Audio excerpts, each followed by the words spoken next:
오늘 저녁 우리에게 주신 하나님의 말씀은 누가복음 9장 1절에서 6절의 말씀입니다. 신약성경 106면입니다.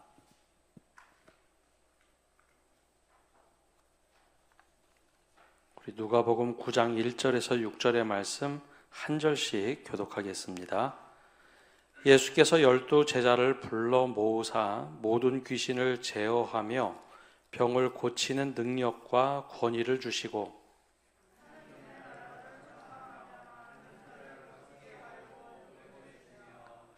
이르시되 여행을 위하여 아무것도 가지지 말라. 지팡이나 배낭이나 양식이나 돈이나 두 벌 옷을 가지지 말며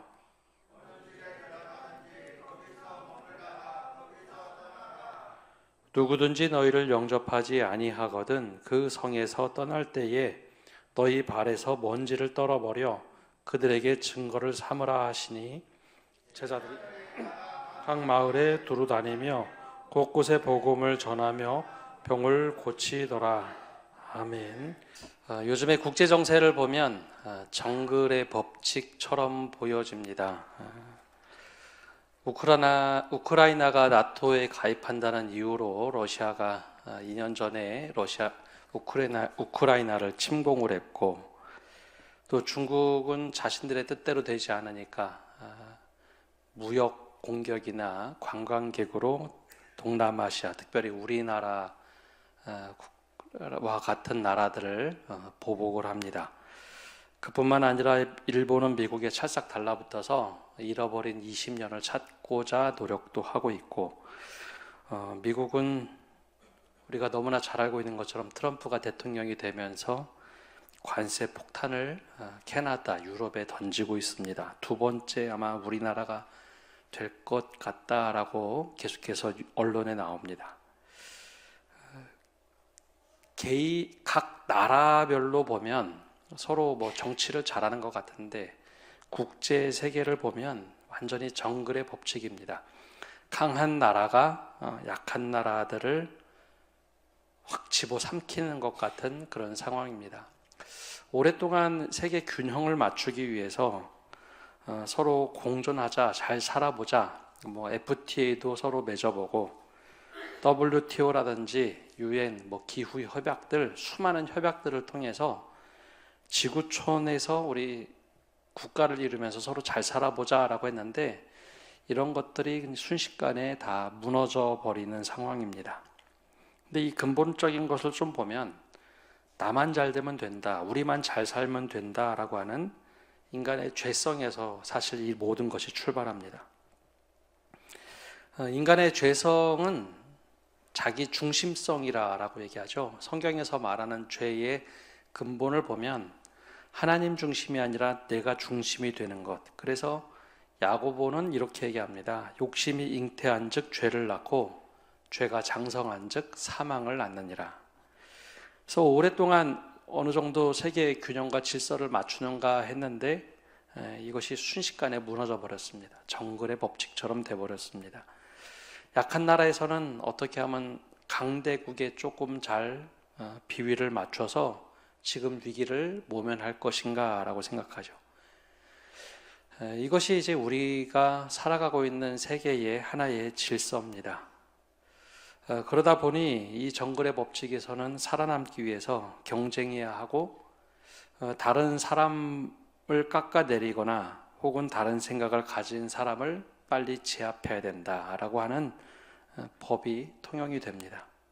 그래서 로마서에는 이것을 보고 깨진 세상이라고 표현을 합니다. 로마서 1장 18절부터 마지막 절까지 보면 하나님을 거부하는 시대가 어떤 시대인지 세 단계에 걸쳐서 설명을 합니다. 하나님이 욕심에 내버려 두니까 세상이 이렇게 망가지더라. 하나님이 욕심에 내버려 두니, 정욕에 내버려 두니 자기들이 원하는 대로 하더라. 마지막에는 하나님을 거부하는 시대가 되어버렸다. 이게 우리가 살아가고 있는 깨진 세상입니다. 원래 하나님이 세상을 만드시고는 보기에 참 좋았다라고 말씀하셨던 세상인데 세상이 다 이렇게 깨져버렸습니다. 바로 그때 우리가 읽은 오늘 본문의 말씀처럼 예수님께서 이 세상에 하나님 나라 복음을 선포하시며 공생애를 시작하십니다. 세상의 결은 경쟁 시스템으로 쫙 피라미드 시스템으로 이렇게 흘러가는데 예수님이 가져오신 하나님의 나라 복음은 그것과는 정반대의 모습으로 가져오셨습니다. 그래서 예수님께서는 하나님 나라 복음으로 살아가지 않겠니? 라고 부른 사람들이 첫 번째는 제자들이고 지금은 바로 우리 그리스도인들입니다. 세상의 결대로 살아가지 말고 하나님의 뜻대로 한번 살아가 봐라. 그래서 예수님께서 이 세상에 하나님 나라 복음을 가지고 선포를 하셨습니다. 그리고 그렇게 살아가라. 그런데 우리가 복음 그러면 예수님이 우리를 위해서 대신하여 죽으셨다. 그리고 다시 부활하셨다. 이거를 복음으로, 요것만 복음으로 생각을 하고 믿음 생활을 하는 경우가 참 많습니다. 근데 사복음서에는 복음 그러면 늘 예수님께서 선포하셨던 하나님 나라 복음을 이야기합니다. 그래서 우리가 읽은 누가복음 말씀 앞부분에 누가복음 4장 43절에 보면 이렇게 말씀하고 있죠. 우리 43절 우리 함께 읽어보겠습니다. 예수께서 이르시되 내가 다른 동네들에서도 하나님의 나라 복음을 전하여야 하리니 나는 이 일을 위해 보내심을 받았노라 하시고, 예수님이 네가 하나님 나라 복음을 전하기 위해서 이 땅에 왔다라고 말씀하시죠. 그런데 성경을 아무리 읽어도 이렇게 써있는 복음이 있지만 이거를 잘 깨닫지도 못하고 우리가 간과하고 살아갑니다. 왜냐하면 관심을 두지도 않았고 이것에 대해서 도대체 이게 무슨 얘기인지 고민을 해보지 않다 보니까 이걸 잘 우리가 눈에 보고 읽어도 간과하는 경우가 많습니다. 저도 나름대로 신학교 들어가기 전에 보통 신학교 들어가기 전에 성경 최소 10독 정도는 보통 합니다. 막 죽어라고 성경 읽고 외우고 보는데 하나님 나라 복음이라는 이야기를 신학교 가서 처음 들었는데 성경에 없는 얘기를 왜 이렇게 교수님이 하실까? 10번을 읽었는데도 이게 눈에 들어오지 않았습니다. 근데 그리고 나서 나중에 성경을 보니까 예수님이 늘 말씀하신 것은 마태복음만 천국복음으로 표현하고 나머지 마가, 누가, 요한복음에서는 계속해서 하나님 나라 복음, 하나님 나라 복음, 내가 하나님 나라 복음을 선포하고 가르친다라는 얘기가 계속해서 반복이 됩니다. 그럼 하나님 나라 복음은 어떻게 이루는 거냐? 하나님 나라 복음은 예수 그리스도를 통해서 보고 경험하는 겁니다. 혹시 극장 중에 안경을 쓰고 들어가는 극장 가서 이게 3차원으로 보는 극장을 혹시 가보셨나요? 3차원으로 되는 극장? 이렇게 안경을 딱 쓰고 가면은요, 이게 화면에서 사람이 훅 하고 튀어나오죠. 그런데 가보셨나요? 몇 분은 가보셨고 몇 분은 안 가보셨네요. 그 안경을 딱 벗고 보면요, 그 화면이 이중으로 보이고 희미하게 보입니다. 안경을 벗고 보면 화면이 또렷하지 않고 희미하게 보입니다. 그게 프로젝션, 뒤에서 쏘는 영사기가 두 대인데요. 하나는 오른쪽 눈에, 하나는 왼쪽 눈에 맞춰서 영상을 이렇게 쏴줍니다. 근데 그냥 보면 이게 두 개 가지가 겹치는데 그 편광 안경을 딱 쓰고 보면 이게 매지가이처럼 뭐가 그림이 확 하고 튀어나옵니다. 그래서 동물이 뭐 공룡 같은 게 나오면 공룡이 사람을 잡아먹으면 마치 나를 잡아먹는 것처럼 보여지죠. 즉 하나님 나라 그러면 예수님을 통해서 깨닫고 볼 수 있는 그런 나라입니다. 예수님이 가르치신 대로, 예수님이 알려주신 대로 꿈꾸는 나라, 그리고 그렇게 살아가는 나라, 마치 팔복의 나라처럼 이루어지는 것, 그게 바로 하나님의 나라입니다. 그래서 우리가 예수 그리스도를 통해서만 하나님 나라 들어갈 수 있다, 하나님 나라를 볼 수 있기 때문에 예수님을 보고 예수 그리스도가 복음이다, 그리고 예수님이 가르치신 것이 하나님 나라 복음이다, 사실 같은 말인데 어떻게 이해하고 출발하느냐, 그거를 얘기하고 있죠. 그런데 그 하나님 나라를 사람들이 그냥 이 땅에서 만들어 가려고 하면 그게 이상한 나라가 되는 경우가 많습니다. 내 생각대로 내가 만드는 하나님의 나라를 만들겠다라고 하면 이상한 일들이 생겨납니다. 역사적으로 보면 1800년대 후반에 사람들이 이상주의 나라, 즉 유토피아를 만들고 싶어서 부단히 노력을 했습니다. 그래서 1900년대 초에 이상한 일들이 생겼는데, 야, 우리가 우리 생각대로 잘 만들어진 걸 가지고 세상을 한번 만들어 보자. 그렇게 시작이 된 게 공산주의죠, 주의. 그리고 그 이후에 생겼던 것이 또 하나는 전체주의였습니다. 동양에는 없었지만 서양에선 이게 엄청나게 휩쓸고 가죠.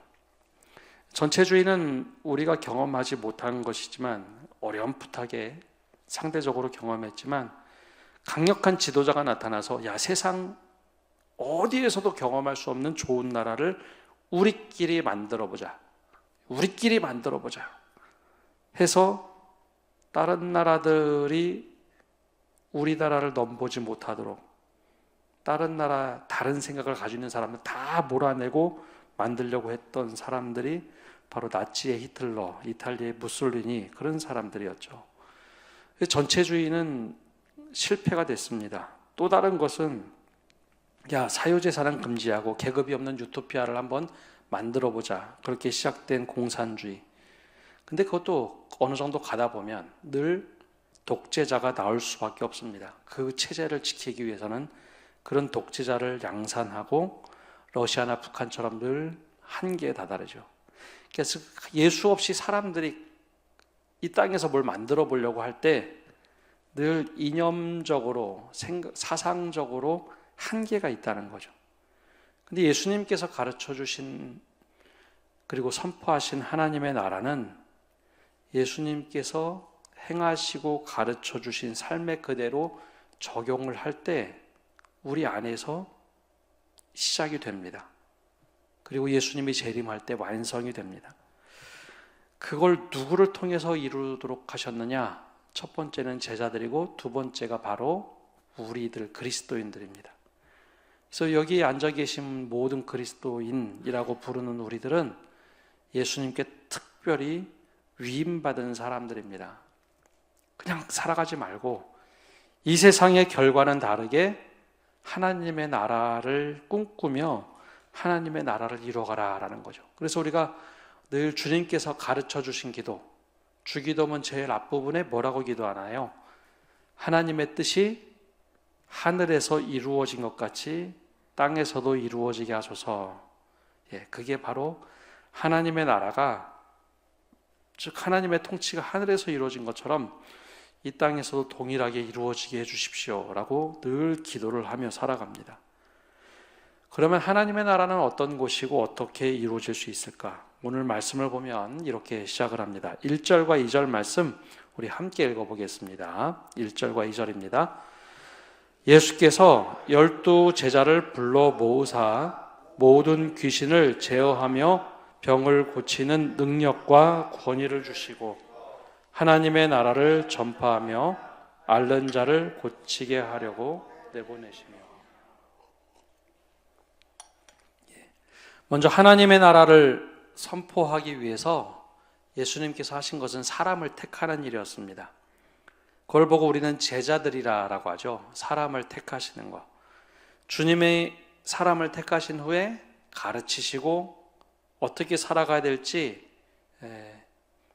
삶으로 실천하도록 가르치시고 삶으로 보여주셨습니다.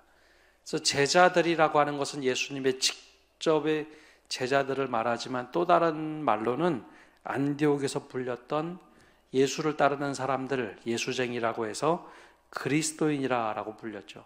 그게 바로 우리들입니다. 예수님을 제대로 믿으면 이 세상의 결과 다르게 살아가는 사람들이 된다는 거죠. 아까 처음에 말씀드린 대로 세상에서는 경쟁에서 1등이 되는 걸 가르칩니다. 근데 예수님이 가르치는 거는 1등 되라고 가르치거나 1등 되라고 기도한 적도 없고 너희들은 기도할 때 이렇게 좀 기도해라. 먼저 하나님의 뜻대로 살아가도록 기도하라고 가르칩니다. 그게 세상의 결과는 확실하게 다릅니다. 그래서 예수님의 제자들에게 야, 너희들 그렇게 살지 말고 한번 이렇게 살아봐라. 그리고 오늘 말씀에 나오는 것처럼 야, 너희들 어떻게 그러면 할 수 있느냐?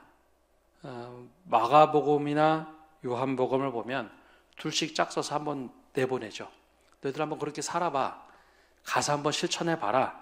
그러면 나가서 열심히 예수님이 알려주신 대로 귀신도 쫓고 병든 자도 고치려고 노력도 해보고 그리고 돌아와서 이거 저희도 잘 못하겠는데요. 그럼 예수님이 또 가르쳐줍니다. 다음에는 한번 이렇게 해봐라. 한 사람은 기도를 하고 한 사람은 귀신을 내쫓아보고 한 사람은 말씀을 가르치고 한 사람은 기도를 하고 그렇게 둘씩 짝져서 한번 해봐라. 그게 예수님의 가르침이었습니다. 하나님의 나라를 이렇게 한번 살아가봐라. 오병이어의 기적이나 수많은 기적들도 다 하나님 나라에 초점이 맞춰져 있습니다. 그래서 하나님 나라는 이렇게 살아가는 것이다 라고 알려주셨죠. 그럼 깨진 세상을 갈아엎는 거냐? 아니요. 깨진 세상, 잘못된 세상을 하나님의 나라로 만들어가는 겁니다. 그러니 고될 수밖에 없죠. 사람들은 다 그렇게 생각하지 않는데 예수 믿는 사람들이 다르게 살아가려고 하다 보니까 이게 부딪힐 수밖에 없는 겁니다.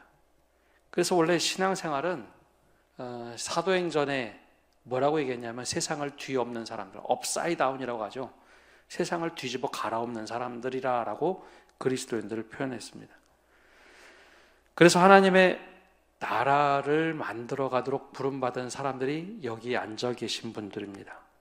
그래서 우리 아주 특별한 사람들입니다. 예수님이 단 12명만 택하셨는데요.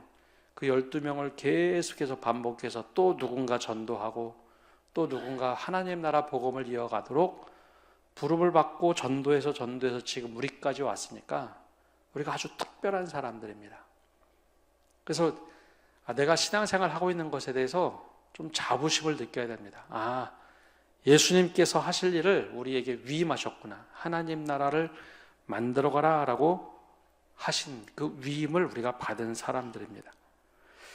그러면 하나님 나라를 어떻게 만들어가는 것일까? 여러분, 교회하고 하나님의 나라하고 어느 게 더 큰 개념일까요? 이런 질문하는 게 제일 싫죠. 하나님 나라를 꿈꾸며 만들어가라고 했는데 교회하고 하나님 나라하고 어느 게 더 큰 개념일까요? 하나님 나라가 더 큰 개념입니다. 그래서 교회를 뭐라고 하냐면 교회는 하나님의 나라의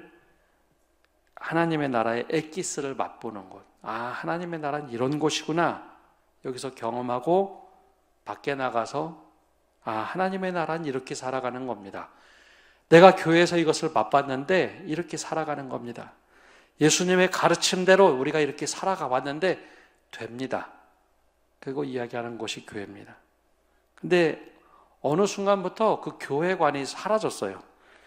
그래서 우리는 자꾸 교회 그러면 건물 중심으로만 생각하고 세상보다는 우리가 고귀하게 살아야 되니까 교회 옆에 담을 쌓고 우리끼리 알콩달콩 모여서 하나님께 예배하는 곳으로 자꾸 생각을 합니다. 근데 그것은 우리가 하나님의 나라를 선포하고 가르치는데 우리가 착각을 한 겁니다. 그 대표적인 사람이 누구였느냐면 바로 베드로였어요. 베드로가 예수님께 뭐라고 하느냐? 변화산에 올라가신 예수님께서 엘리야와 모세와 대화를 하시죠. 그 대화는 원래 예수님이 십자가를 지셔야 되는데 너무 힘든 겁니다. 그러자 율법을 받았던 모세 그리고 선지자 중에 선지자였던 엘리야가 하나님께서 보내셔서 예수님과 함께 대화를 나누죠. 그래서 조언을 하던 자리였습니다. 근데 베드로가 환상 중에 그것을 본 다음에 이렇게 얘기하죠. 여기 초가 셋을 짓고 주님을 위해, 하나는 주님을 위하여, 하나는 엘리야를 위하여, 모세를 위하여 그렇게 짓고 우리가 여기서 그냥 삽시다. 근데 예수님이 뭐라고 하시나요? 너무 잘했다. 그래, 여기다가 교회를 만들고 천국을 만들고 우리끼리 살자. 그렇게 얘기하셨으면 우리가 세상과 담지고 우리끼리 모여서 살면 됩니다. 근데 예수님이 그걸 거부를 하시죠. 그리고 오히려 산으로 내려가자. 우리가 해야 될 일이 있다. 그래서 예수님께서 변화산에서 내려가셔서 십자가를 지십니다. 그 여정을 보면 예수님께서 말씀하셨던 것, 오늘 중간에 말씀하신 것은 예수님께서 여기 우리끼리 모여서 교회를 만들고 천국을 만들고, 즉 하나님 나라를 만들고 여기서 살자가 아니라 예수님이 세상을 향해서 제자들을 보내십니다. 보내십니다. 그래서 우리가 신앙생활 하면서 모여서는 하나님 나라를 맛보는 게 중요하지만 흩어져서는 내가 있는 곳에서 예수님이 나에게 뭐라고 말씀하셨지? 예수님께서 나에게 뭘 가르쳐 주셨나? 그 말씀대로 살아가려고 하는 것, 거기서 하나님 나라를 이루며 살아가는 것, 그게 진짜 우리를 보내신 목적입니다. 그래서 예수님이 여기 모여서 살지 말고 세상으로 하나씩 하나씩 보내십니다. 그래서 우리가 예수님의 말씀대로 살아가는 겁니다. 물론 제자들이 예수님이 죽고 부활하신 후에 전할 때는 예수님이 다시 부활하셨다, 그걸 가지고 복음으로 전했지만 그 이후에는 하나님 나라를 우리가 어떻게 살아갈까? 그래서 바울도 베드로도 계속해서 하나님 나라 복음을 전해야 된다라는 이야기를 바울은 로마서에도 기록해놨습니다. 근데 이게 참 희한한 것이요. 지금 이 말씀이 기록된 사람들이 누구냐라는 겁니다. 이 누가복음은 물론 이방인들을 위해서 쓰여진 복음서인데요. 너희 나가서 하나님 나라를 전파하라라고 했는데, 알리라고 했는데 그 사람들 대상이 누굴까요? 유대인들입니다. 유대인들은 여호와 하나님을 믿던 사람들 아닙니까? 근데 유대인들에게 하나님 나라를 전하라고 하는 것은 얼핏 보면 교회 와서 저 교회 예배 끝나고 나갈 때 그런 경우, 이단들도 그런 경우도 있고 아주 보수적인 신앙을 가지고 있는 분들도, 근데 제가 그런 걸 봤는데요. 구원 받았습니까? 구원받지 못하면 빨리 회개해야 됩니다. 그 질문을 던지면서 마치 재전도 하는 것처럼 그렇게 하는 것하고 크게 다르지가 않았습니다. 유대인들이 하나님 나라를 몰랐을까요? 알았을까요? 근데 예수님은 그 유대인들에게 가서 하나님 나라 복음을 전하라라고 말씀하십니다. 그게 왜 그랬는가 하면 유대인들은 여호와 하나님을 믿긴 믿었지만 그 믿는 궁극적인 구원을 받는 것은 율법을 지켜서 구원받는다는 생각을 가지고 있었습니다. 특별히 신명기 율법이죠. 율법을 잘 지켜서 내가 구원받는다. 근데 여기서 더 중요한 것은 다 지키는 게 아니라 선택적으로 지키는 겁니다. 선택적으로. 내가 지킬 수 있는 것은 아주 엄격하게 잘 지켰지만 내가 잘 지키지 못하는 것에 대해서는 별로 이야기를 하지 않았습니다. 약간 애매모호한 태도를 가지고 있었죠. 구약율법의 핵심이 뭘까요? 구약율법의 핵심은 신명기 말씀 전체를 다 얘기할 수 있지만 그거를 10가지로 요약하면 우리가 잘 알고 있는 10계명입니다. 10계명을 더 요약하면 뭐가 될까요? 쉐마 이스라엘이 됩니다. 이스라엘아 들으라. 너는 마음과 뜻과 정성을 다하여 내 하나님 여호와를 사랑하라. 여기서 끝나나요? 하나가 더 나오죠. 예수님께서 가르쳐 주신 것처럼 거기에 더 붙여서 너는 내 이웃을 내 몸과 같이 사랑하라 였습니다. 근데 이웃이 누군가? 유대인들에게는 이웃이 제한이 되어 있었습니다. 이웃이 옆에 있는 살아가는 사람들이 아니라 유대인들에게는 이웃을 한 번 정도는 생각해 봐야 했습니다. 성경에, 특별히 구약 성경에 나오는 이웃은 고아와 과부를 돌보라, 나그네를 대접하라, 거기에 사랑이 있다라고 얘기했는데 신약 성경 딱 들어와서 보면 어느 날 젊은 관원이 와서 물어보죠. 예수님께 제가 말씀을 다 지켜 행했고 구원받을 수 있는 것 같은데 어떻게 하지 구원받겠습니까? 그러면서 쭉 얘기하다가 제가 율법을 다 지켜 행했습니다. 내가 하나님도 사랑하고 이웃도 사랑합니다. 그럴 때 예수님이 이야기 하나를 꺼내죠. 우리가 잘 알고 있는 선한 사마리아인 이 이야기입니다. 쭉 이야기를 해줍니다. 그리고 강도 만난 자의 이웃이 진짜 누굽니까? 제사장입니까? 레위인입니까? 사마리아 사람입니까? 이 질문을 던지죠. 사마리아 사람이 강도 만난 사람을 도와주고 고쳐줬는데 이 율법사가 뭐라고 대답하는지 기억나십니까? 사마리아 사람이라고 얘기하지 않습니다. 강도 만난 자를 도와준 사람, 이 이웃입니다. 유대인들은 절대 사마리아 사람을 이웃이라고 생각하지 않았거든요. 자기 입에서 사마리아 사람이 이웃입니다라고 하는 것을 부끄럽게 여겼습니다. 그러니까 내가 지킬 수 있는 율법은 잘 지키지만, 특별히 하나님과 관련된 법은 잘 지키지만 이웃과 관계된 것 중에 이방인이 내 이웃이 될 수 없고, 또 하나는 사마리아인도 내 이웃이 될 수 없고, 그거는 하나님의 율법 밖에 있는 사람들, 상관없는 사람들이라고 생각을 했죠.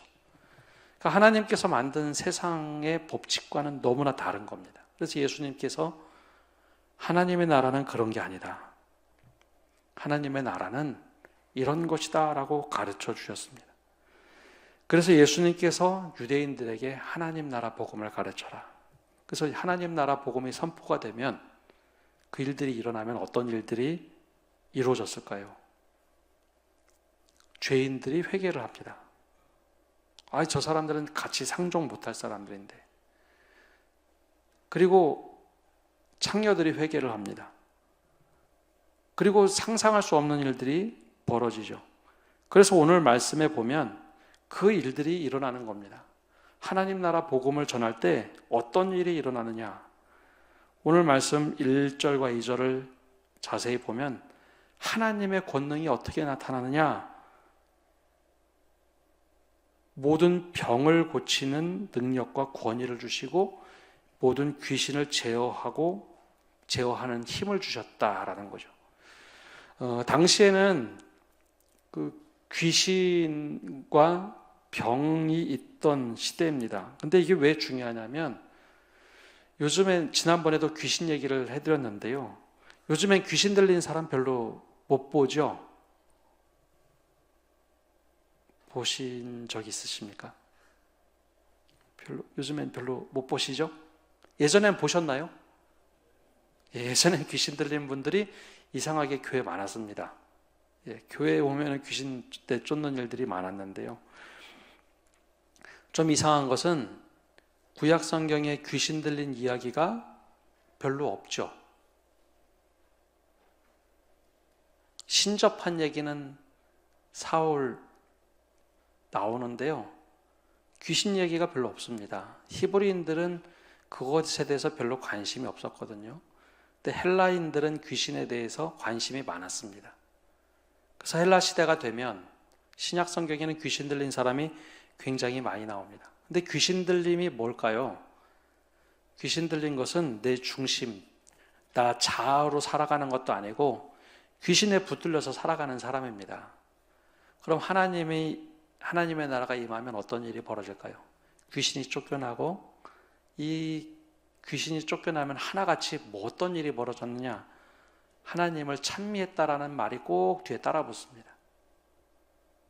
귀신 들린 사람을 쫓아내면 그 사람이 정상으로 돌아와서 하나님께 영광을 돌린다든지, 성전으로 가서 제사장에게 보여준다든지, 그러면서 하나님의 관계가 회복이 됩니다.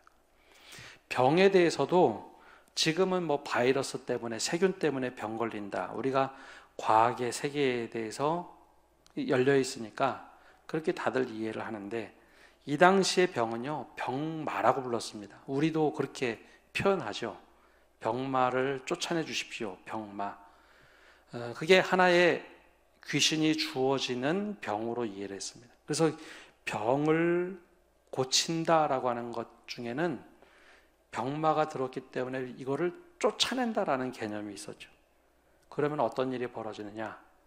사람들이 하나님의 형상으로 회복이 되기 시작합니다.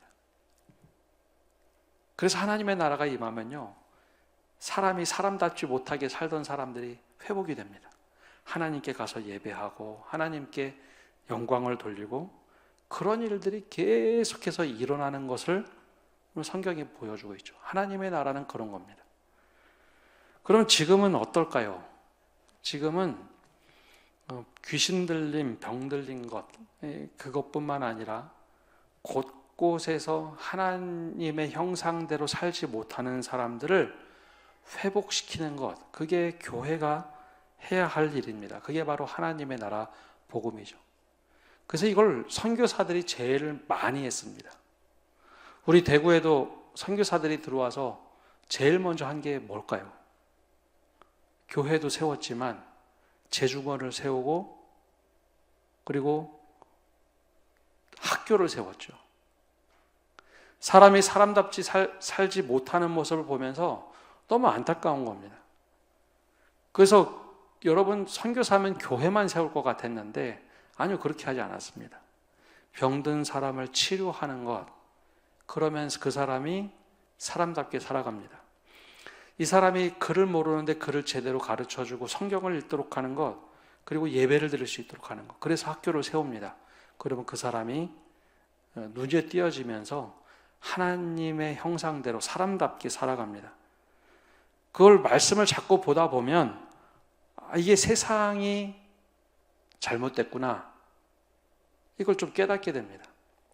말씀을 제대로 읽고 묵상하다 보면 하나님이 원하는 것과 이 세상이 정말 다르게 가는구나, 그러면 그것에 대해서 우리가 관심을 갖기도 하고 하나님의 뜻이 하늘에서 이루어진 것처럼 이 땅에서 어떻게 이루어져야 됩니까? 생각하게 돼 있죠.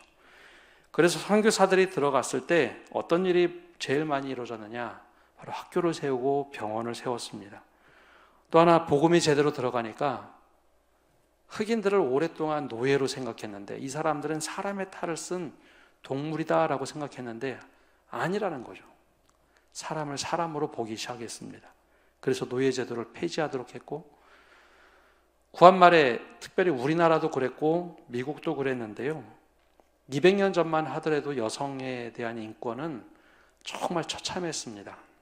그런데 복음이 들어간 나라들의 대부분은 여성들이 인권을 갖고 살아가도록, 이 사람이 하나님의 형상대로 지음받은 사람이구나, 돕는 배필이구나, 우리가 함께 살아가야 되는 사람이구나.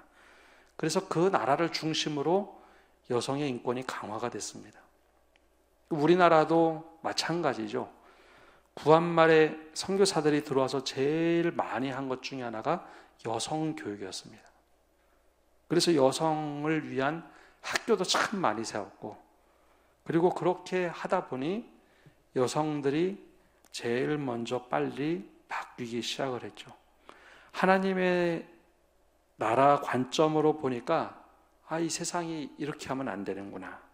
그게 바로 하나님의 나라가 임했을 때 일어나는 일들입니다. 그래서 신약 성경에는 그 대표적인 것이 귀신을 내쫓는 것, 병든 자를 치유하는 것, 하나님의 나라가 임하니까 이게 일어나더라는 거죠. 그걸 위해서 권능과 권세를 주신 겁니다. 우리가 뭐 잘 나가라고 사람들에게 인정받으라고 그걸 준 것이 아니라 하나님의 나라를 이루기 위해서 권능과 권세를 주셨습니다. 그걸 누구에게 지금 허락하셨다고요? 바로 여기 앉아 계신 우리에게 허락하신 일들입니다.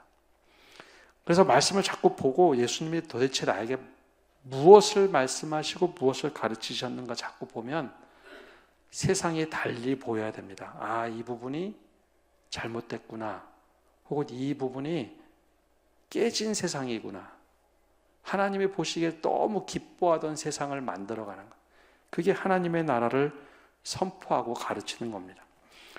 그러면 그 나라는 어떻게 이루어지느냐? 3절에서 6절까지 제자들이 했던 말씀을 보면 이렇습니다. 예수님께서 이렇게 가르치시죠. 함께 읽어보겠습니다. 3절에서 6절입니다. 이르시되 여행을 위하여 아무것도 가지지 말라. 지팡이나 배낭이나 양식이나 돈이나 두벌 옷을 가지지 말며 어느 집에 들어가든지 거기서 머물다가 거기서 떠나라.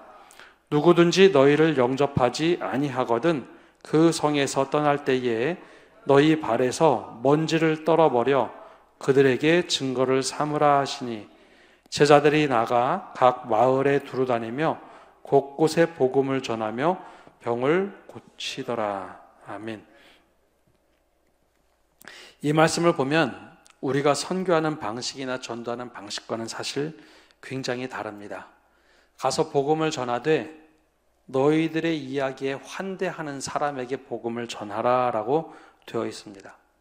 실제로 사도 바울도요, 복음을 들고 들어갈 때 환대하는 사람들이 있는 도시에서만, 아주 소수라도 그런 도시에서만 복음을 전했습니다. 너희가 가서 돈을 가지고 하지 마라. 여유를 가지고 뭘 베풀면서 하지 말라고 되어 있죠.